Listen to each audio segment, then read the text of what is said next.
Taxi en approche, prix de la course, attitude générale, de nombreuses questions se posent quand on prend un taxi. Qu'est-ce qui est légal, qu'est-ce qui ne l'est pas? Le refus d'un trajet trop court ou trop éloigné, des prix majorés en pleine journée, contestation de prix à l'arrivée. On se pose beaucoup de questions et j'ai demandé à notre avocat, maître Roland Pérez, de venir répondre à toutes ces questions. Bonjour Roland. Bonjour à tous les deux. Merci d'être avec nous. L'activité du taxi, il faut le dire, c'est particulièrement réglementé. C'est d'ailleurs un peu ce qui explique la colère des taxis contre les VTC. Oui, absolument. On parle d'activité réglementée dans la mesure où le tarif, évidemment, le tarif est réglementé, le tarif d'approche, on va en parler, est également réglementé, le choix de l'itinéraire. Ils ont beaucoup d'obligations, les taxis, et les clients ont déjà beaucoup de droits, ce qui n'est pas le cas dans le cadre des véhicules de transport avec chauffeur, les VTC. Alors, on va essayer de passer en revue les idées reçues, les idées préconçues sur le taxi, et vous allez nous dire si c'est vrai ou pas. Première idée reçue, je n'ai pas le droit de choisir mon taxi quand j'arrive à la borne, je dois prendre le premier. Et oui, c'est une idée reçue et on pense tous d'ailleurs être contraints de prendre ce premier taxi qui peut ne pas nous convenir. Ouais. Je sais, Jean-Marc, que vous adorez les monospaces et pas les berlines et que vous ne supportez pas certaines couleurs de voiture et vous vous dites que finalement le premier taxi ne vous convient pas. Eh bien, vous avez parfaitement le droit de choisir la voiture. Vous n'êtes absolument pas contraint de prendre la première voiture. Mais ils refusent, ils vous disent prenez la première. Ils le font, il y a une espèce de solidarité et d'entente entre tous les taxis, mais normalement vous montez d'office dans le taxi, vous ne demandez pas votre reste, vous montez d'office dans le taxi et c'est le taxi où vous prévenez, vous dites au premier, écoutez, je suis désolé, je ne vais pas vous prendre pour telle ou telle raison. Non, mais ça peut être parce que il a une voiture un peu pourrie, voilà, et derrière il y a une voiture plus belle ou quoi. En tout cas, vous avez le droit, et je vous le dis, c'est un droit, vous avez le droit de choisir votre voiture. C'est fou ça. Et ben voilà, c'est une idée. Et donc faut rentrer de force dans le taxi. Bah vous vous installez. Enfin la porte est ouverte. Oui, c'est ça. Non mais on rentre, on s'assoit. Voilà, il ne peut rien vous dire. Et si vous dites mais il y avait le premier, vous dites bah écoutez monsieur, moi j'ai choisi ce taxi. Et s'il démarre pas, voilà. Vous avez son numéro et on va parler de la contestation après. Alors un taxi peut-il refuser une course quand il est arrêté ou lorsqu'il stationne à une borne par exemple? Est-ce qu'il peut vous dire bah non, c'est pas mon chemin, c'est trop loin, c'est pas assez loin? Normalement il n'a pas le droit de refuser, sauf alors il y a quand même certaines conditions, enfin certaines restrictions.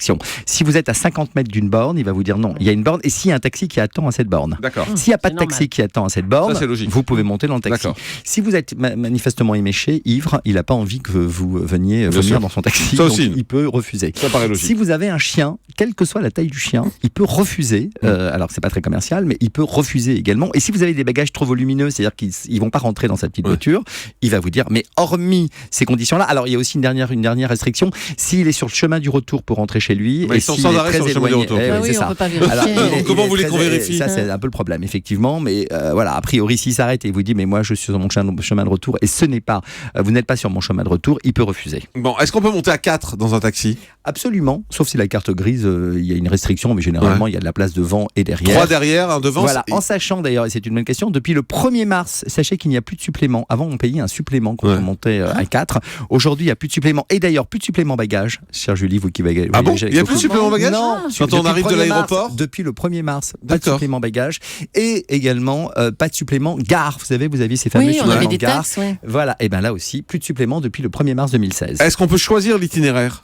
Évidemment qu'on peut choisir l'itinéraire. D'ailleurs, on peste très souvent quand on n'a pas pris le soin de donner l'itinéraire à son chauffeur. Il doit prendre l'itinéraire le plus direct. Or, quand vous connaissez bien la ville ou la commune dans laquelle vous demeurez, vous avez vous-même une voiture, vous connaissez très souvent des raccourcis. Donc, n'hésitez pas. Si vous ne lui dites rien, il va choisir son itinéraire. Bon, généralement, maintenant, ils ont ce qu'on appelle des GPS intégrés dans leur taxi. Mais si c'est pas le cas, vous pouvez lui demander effectivement de choisir votre itinéraire. On a l'obligation de mettre la ceinture de sécurité?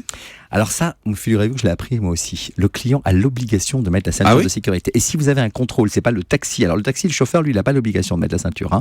Mais vous avez l'obligation de la mettre. Et s'il y a un contrôle de police, vous allez écoper d'une contravention de 135 €. Waouh! Une amende de 135 €. Alors c'est jamais arrivé. Enfin moi, ça m'est jamais arrivé. Et le chauffeur, en revanche, il peut ne pas la mettre. Et le chauffeur peut ne pas la mettre. Absolument. C'est ridicule. Pour des conditions de confort, pour qu'il puisse sortir en cas d'agression très vite de sa voiture. Absolument. Oui, donc il n'est pas obligé de le mettre, mais en tout cas nous on est obligés. On peut écouter la radio qu'on veut? Absolument.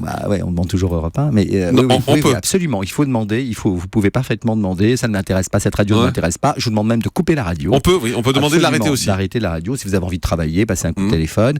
On a le droit de téléphoner? Oui, bien sûr. Vous avez le droit de téléphoner. Vous, dans le taxi, vous êtes client. Vous avez le droit de téléphoner. Absolument. Et lui? Et lui, non, il n'a pas le droit de téléphoner. Lui peut se faire arrêter, sauf faut qu'il ait un dispositif en main libre pour pouvoir. Il faut pas que ça le gêne. Et encore aujourd'hui, je pense que ça va être bientôt restreint, mais il n'a pas le droit de téléphoner. On a le droit d'ouvrir les fenêtres si on a chaud. Absolument. Alors vous êtes un peu maître vous êtes vraiment le client. Hein. Vous êtes vraiment le client roi dans le taxi. Vous avez le droit effectivement d'ouvrir la fenêtre, de demander à ce qu'on mette le chauffage, à ce qu'on mette éventuellement la clim si le véhicule en est. On arrête la clim aussi. À ce qu'on arrête la clim, absolument. Il y a le tarif d'approche aussi. On parle souvent de ça parce que ça coûte une fortune chaque fois qu'on commande un taxi et qu'il arrive. Des fois, il arrive à 15. Moi, j'ai eu des taxis qui sont arrivés avec 17 € devant chez moi. Alors ça, c'est impossible. C'est impossible. Je peux vous dire, je l'ai vu. Non, c'est impossible. Il n'a pas le droit de faire ça.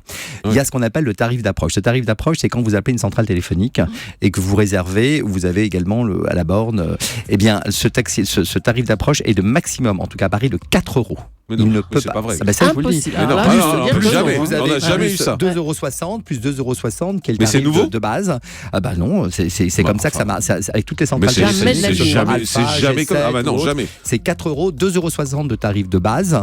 Et ensuite, vous avez un tarif kilométrique, évidemment, en fonction de la nuit, le jour, la circulation lente. Mais quand ils arrivent avec 9, 8, 9, 10 €. Alors après, s'il vous a attendu, s'il a mis son taximètre, normalement, quand il arrive et qu'il doit vous prévenir par tout moyen, la centrale doit vous appeler. Mais si vous êtes prévenu, si le taxi attend et que là, il a mis son taximètre, il arrive avec 10. Non, je vous le dis, il ne peut pas. C'est 4 €. Il peut pas, mais c'est fait comme ça. Et le tarif minimum pour une course est de 7 € aujourd'hui. Mais c'est nouveau. Les 7 € oui, mais les 4 €, c'est un tout petit peu augmenté, mais franchement, c'est le tarif. On monte pas dans le taxi à ce moment-là. Oui, mais quand on est à la bourre en général, si on a commandé, c'est qu'on a besoin d'un taxi. Et Julie veut savoir depuis ce matin si on a le droit de faire l'amour dans un taxi, puisque ça a été sa question. Alors, avec moi, oui, Julie. Mais autrement, non. En général, non. S'il atteinte, évidemment, c'est une exhibition sexuelle à la vue de tous et du chauffeur d'ailleurs. D'accord, il a qu'à regarder ailleurs en même temps. Merci Roland Pérez.